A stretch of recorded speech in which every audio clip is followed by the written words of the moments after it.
Welcome to the Retire with Peace podcast, the podcast where we help you create a fulfilling and stress-free retirement. Each week, we bring you expert advice, practical tips, and inspiring stories to help you plan and live your best retirement life.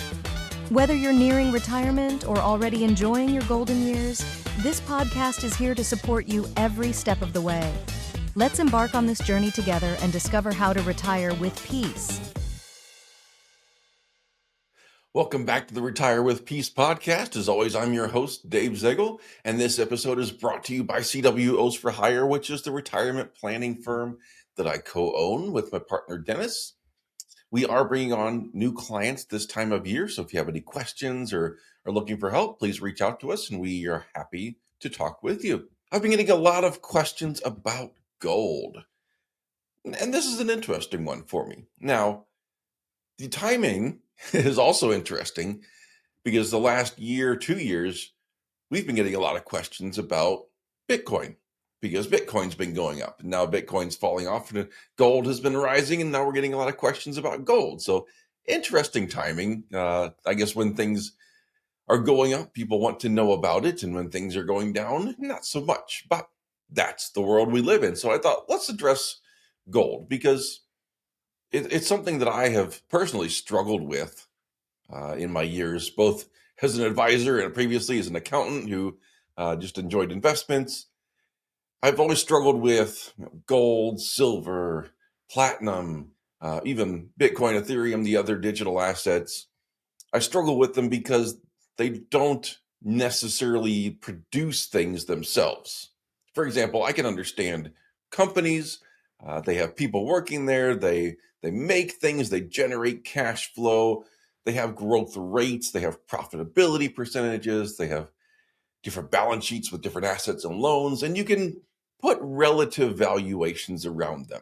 You can do similar relative valuations with things like gold and silver and other hard assets, and even in some cases, digital assets. There can be some relative valuations tied to the dollar, to lots of different things. I'm not going to go into the specifics on how to invest in gold. I'm the wrong person to be teaching that.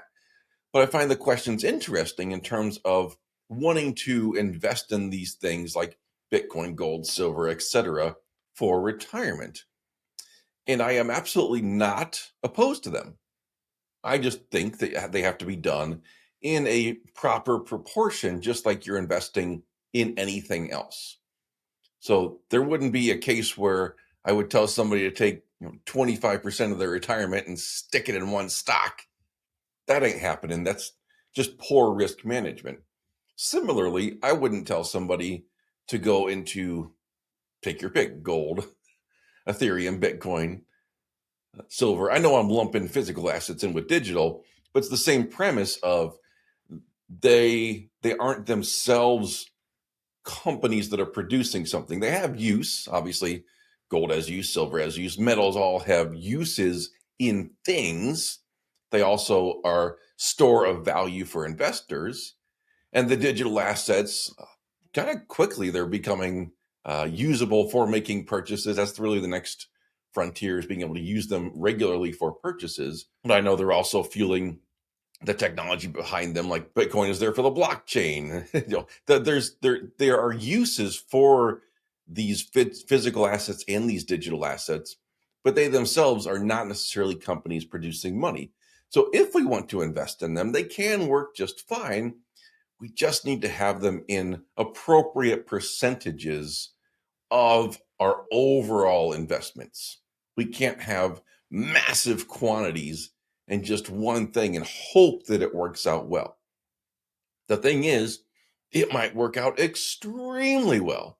Just ask anybody that was an early investor in Bitcoin and held it. They've done quite well. Nothing wrong with that.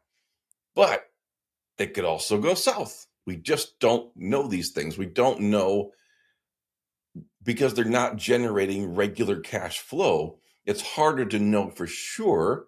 And we never really know for sure, but it's harder to know for sure what's going to happen to these things over the long term. So again, don't invest astronomical percentages in these assets, but please do feel free to invest in them as a means of not only diversification, but possibility for additional growth.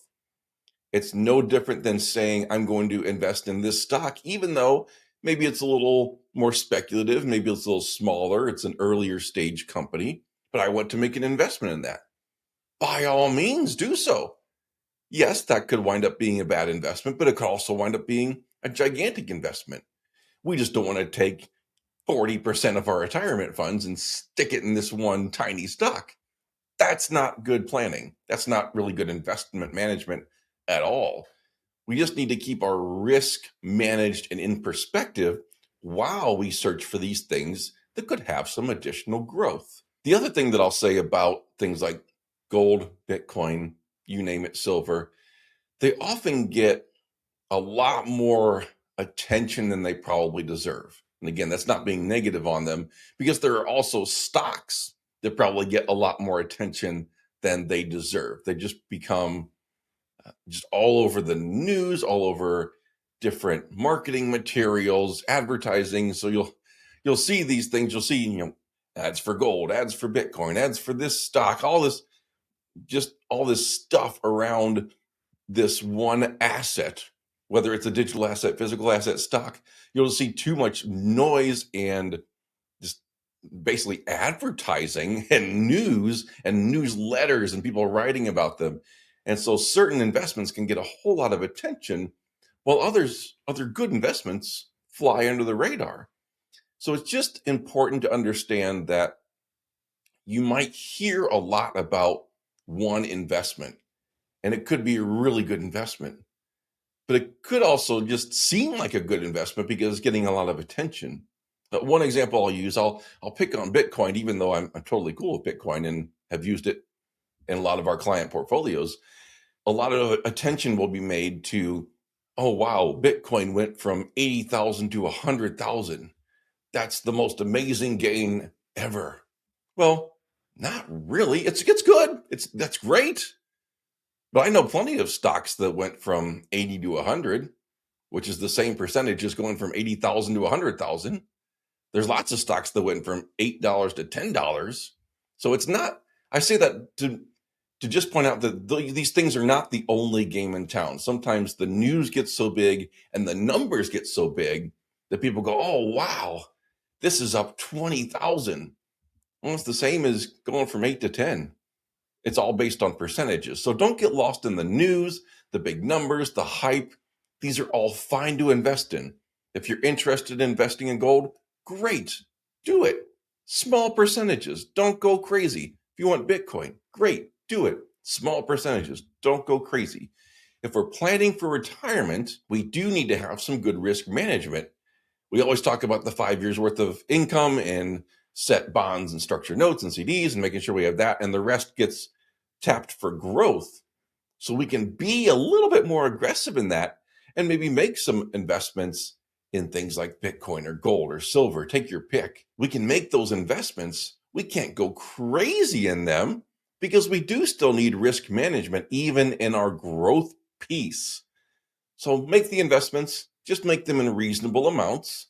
That way, if it goes south, it won't crush your portfolio. But if it does well, it can add a little juice and a little additional growth, which is what that growth bucket is for. Thanks so much for tuning into this episode. I really appreciate your support and hope you found value in the conversation. If you enjoyed it, be sure to subscribe, leave a review, and share it with someone who might benefit from it. Your feedback helps keep the show growing. Until next time, take care and stay strong as we learn to retire with peace.